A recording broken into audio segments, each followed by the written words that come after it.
1 2 1 2 1 2. What's up, yo? It's Tone Starks in the building. You know what it is, nigga. It's Gully TV. We out here. Let's do what we do. My man. Yeah. Boom, boom. And I'm like, yo, what the fuck? I felt like I was in a whole another world. Right. First video was Special Ed. I got it made. BJ Robert Daniels. We got to jump right into it. Special Ed. I got it made. And, you know, I was mesmerized. And I was like, you know what? This is what I want to be doing. You know what I mean? I don't want to be a lawyer. I don't want to be a police. I want to do this. And like, how long did it take you to perfect it? Because I'm asking you that because you on some very, very prestigious Wu Tang projects. mm-hmm. You dig? And these types of projects that you on, you can't really be like a conventional MC. You had to display some gifts, right, and some fresh game.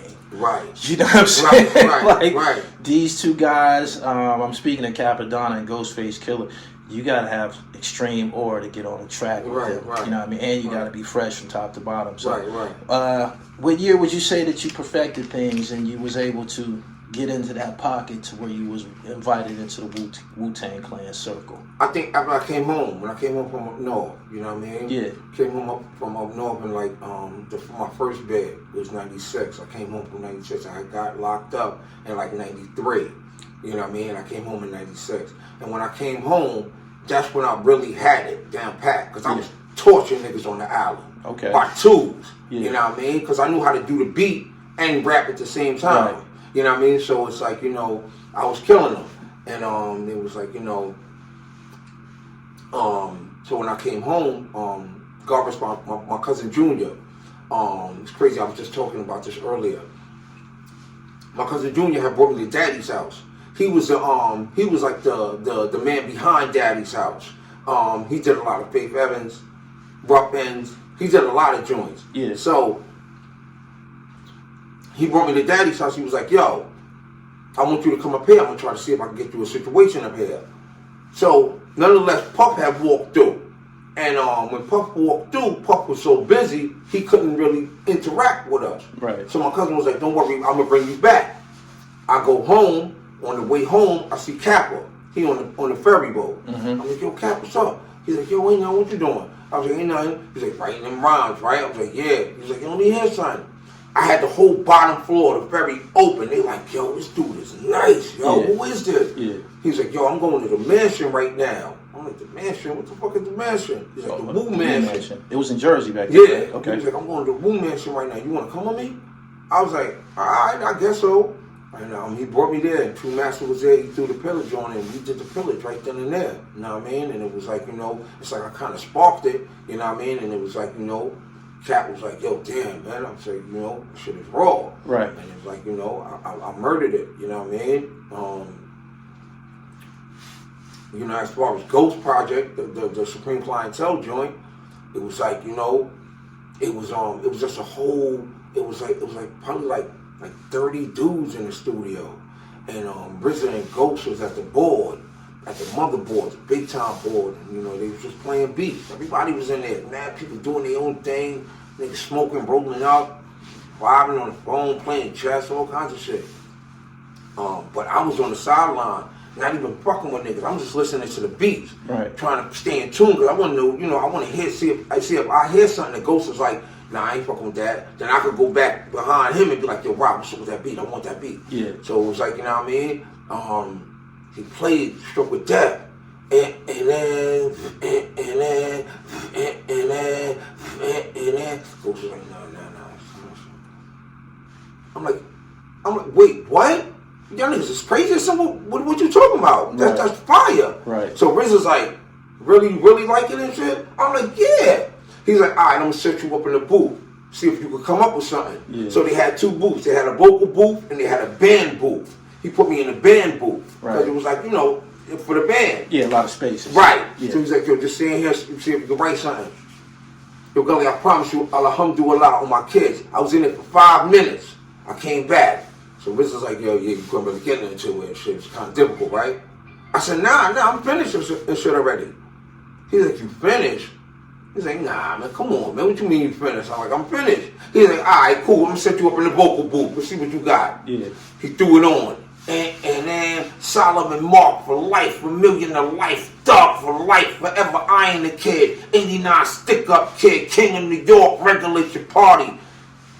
Ghost is like, yo, fuck all that other shit. This is what we doing tonight. We doing this. This is the song we doing tonight. Right. Takita came in behind me. She was like, wait. I just want to say one thing. He was like, all right, go ahead. She said, you are now listening to Supreme Clientele. Ghost came in. He was like, all right, I'm writing. Bobby was like, yo, I got to get on this. I'm not going to let y'all shine on this by yourself. Yeah. And that was that. We made history with that joint. Okay, I got to backtrack just briefly. You said that you fell in 93 and got out in 96? Yeah. So when you was going to jail, they had already started putting the group together? Yeah, they was already gone. They was already doing their thing. So when you locked up, you hearing about them niggas? Right. You know what I mean? Because I remember right before I got locked up, the tape came through the Markham homes.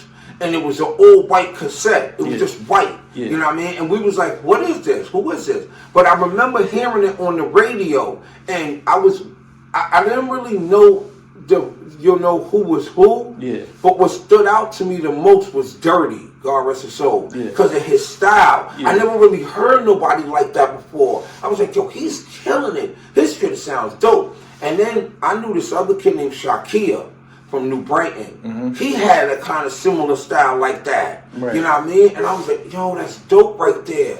You know what I mean? And it was like, because, I was listening to, I was just getting into hip hop. So I was just hearing the traditional, next up, I believe that's me. Yeah. I was, it was that. Yeah. So it wasn't really nothing like that. You know what I mean? So when you heard the, I was like, wait, what? You could do that too? Yeah. You know what I mean? So it just changed the whole game, shit. Yeah. You know what I mean? Okay. So prior to going to prison, when them guys was rapping, you had already was familiar with what they was trying to execute. You knew that they was putting together a group, but you was in the streets. You was on your way. I didn't know them. Yeah. You know what I mean? Because I'm younger than them. Okay. You know what I mean? So I didn't really know them like that. You know what I mean? Right. My older cousins and all that knew them. I think one night I had seen Ray and Ghost and all them perform at this club called The Wave. You know what I mean? And they was like up on a high part. I was a kid. I was a baby though. I didn't really, you know what I mean? We was doing miscellaneous crimes. We wasn't, you know what I mean? We was getting money though, even though we was doing miscellaneous crimes. But it was like we didn't really know them because it's like, the Markham homes were so secluded. It was like you came in but you didn't leave out. Yeah. You know what I mean? So we didn't go around Staten Island. We didn't go to Park Hill. We didn't go to Stapleton. We wasn't, you know what I mean? It wasn't necessary for us to go there because we had everything. Right. If we wanted bud, we went to Cambo. You know what I mean? And Polo Grounds in Manhattan and all that stuff. We got, good till, at 4G in Park Hill. Right. You know what I mean? But that was a war zone going to 4G. You know what I mean?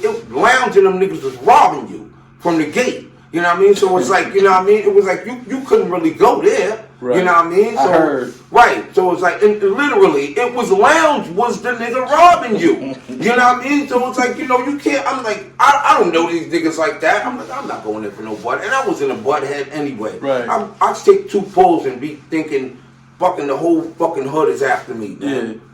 So did you, being as though it was 1996, did you get a chance to digest the Purple tape and understand how highly anticipated Ghostface's projects were going to be at that time? Nah, not really.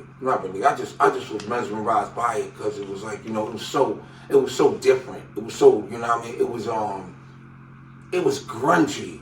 And it was like, we had kids that was trying to perfect that style. Right. But it was like they really perfected it. And they really made you feel like you could make it. Yeah. You know what I mean? It was like, when you saw Big Daddy Kane and Rakim with the Tommy guns and, Follow the Leader and all that, you didn't really...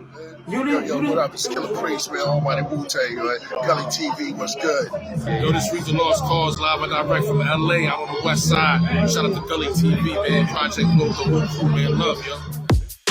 For all your advertising, networking, and promo, make sure you reach out. GullyTVBoss@gmail.com. GullyTVBoss@gmail.com for all your marketing and promo. Peace.